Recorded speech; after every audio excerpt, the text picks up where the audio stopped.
Olá, amigos do YouTube! Tudo bem com vocês?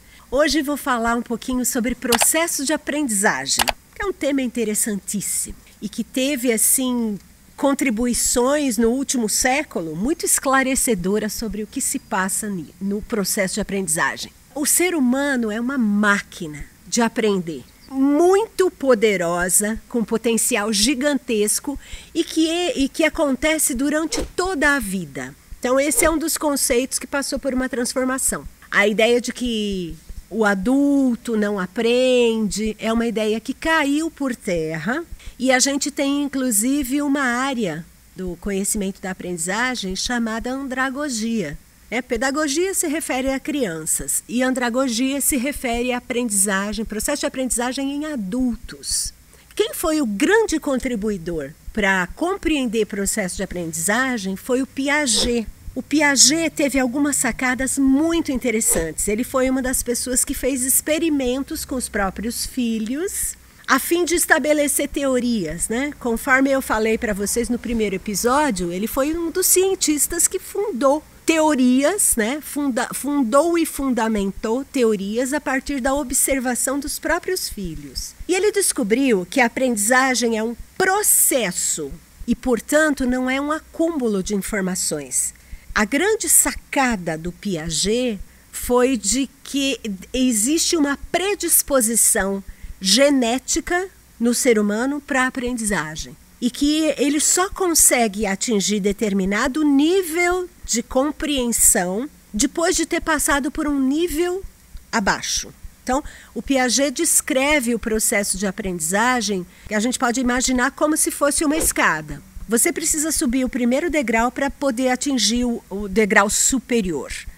E ele pensou isso na aprendizagem de todo tipo de coisa que diz respeito ao ser humano. Então, a criança, para andar, ela tem que ter antes gatinhado. E para a criança gatinhar, antes ela tem que ter sentado. E para a criança sentar, antes ela tem que ter rolado. Então ele vai entendendo que cada fase é necessária para que haja uma nova fase, uma nova aquisição de aprendizagem. Então imaginando como se fossem degraus. Isso pode parecer óbvio para você hoje, mas quando Piaget pensou isso foi muito revolucionário, porque se tinha uma ideia de que você podia começar de um degrau mais avançado. Hoje a gente sabe que não tem sentido você tentar ensinar matemática para uma criança que ainda não teve as aprendizagens mais básicas estabelecidas. Mas até que a ciência fosse entendendo esse processo, muita coisa se pensou a respeito de acelerar esse processo de aprendizagem, queimando etapas. Então, o que o Piaget mostra é que não dá para queimar etapa.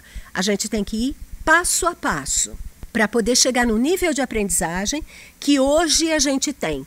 E que é interessante porque parece muito natural para a gente falar, andar e fazer uma série de outras coisas que, na verdade, foram adquiridas primeiramente através da imitação e depois aquele comportamento passa a fazer sentido para você de tal maneira que parece que você já nasceu com essas habilidades e essas capacidades, que na verdade foram adquiridas. Um fenômeno que contribuiu muito para a compreensão do processo de aprendizagem foi o conceito de plasticidade cerebral. Não sei se vocês já ouviram falar nisso. É a ideia de que, por exemplo, quando um cérebro perde uma determinada parte por um acidente ou uma doença, normalmente um acidente, as funções relativas àqueles neurônios, elas morrem. E o que se começou a perceber? Que a pessoa vai adquirindo novamente as funções perdidas, porque as células do entorno daquele local lesado começam a desenvolver funções que antes eram daquela parte perdida. Ou seja, a ideia de plasticidade cerebral é a ideia de que o cérebro ele vai se ajustando e recriando as aprendizagens que eventualmente foram perdidas. Isso significa, gente, que a gente aprende a vida inteira. Então, a ideia de que você para de aprender ou que sua aprendizagem fica mais lenta é uma ideia que vem caindo por terra cada vez mais.